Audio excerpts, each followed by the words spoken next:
Yeah. So I spend my whole day nervous. So. Yeah. Your name and affiliation? Deelishis, Detroit Radio 1. You can begin. All right. So The Gambler, great film. Do you you. gamble? Do I gamble? I do. I guess I do in the same way that everybody gambles with life. You know, that to me was what was really appealing about this movie: the choices we make in life. So I've heard that this was a remake, and then I heard that it was not. Is this the actual remake? Technically, it's a remake. Mm-hmm. I like the notion of remakes. I think as long as you're finding a fresh perspective on something.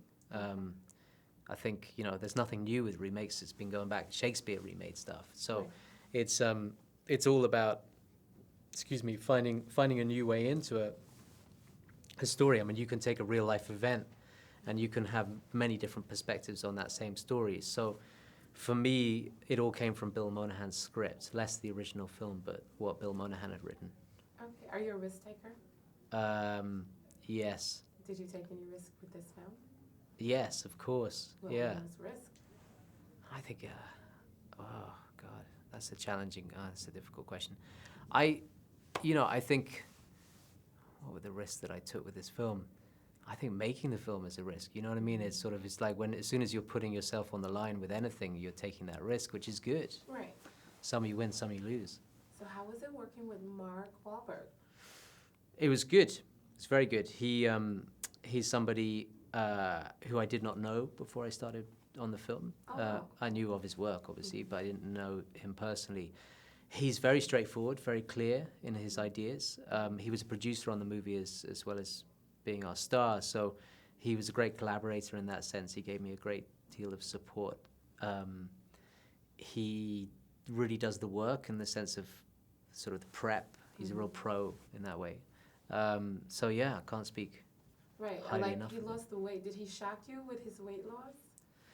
No, it was always our intention for him to kind of shapeshift into something different to when we first started collaborating, and he'd just done the film before this, which was Transformers, so he was much bigger, and we knew that with the character of Jim Bennett that this is a guy who lives inside of his head. He's more introspective. He's less physical. He's less interested in his body. So we had to do something. Yeah. Okay, so this is the holiday season.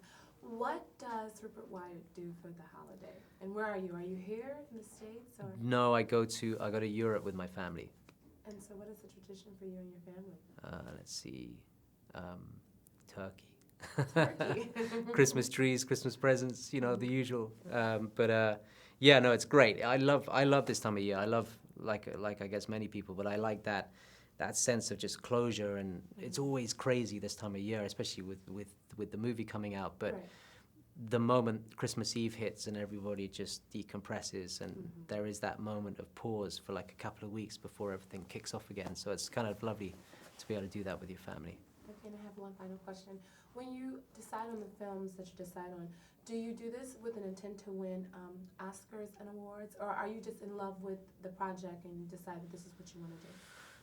I never won races growing up at school, so I don't think the idea of setting out to kind of win anything is part of the process. But no, I mean, I came to this film with the idea of telling the best story possible and doing it in the best way. Well, you did a great job. Thank you. The Gambler, good movie. Thanks so much. Thank you so much. Good to meet Pleasure you. meeting you. Bye-bye. Thank you.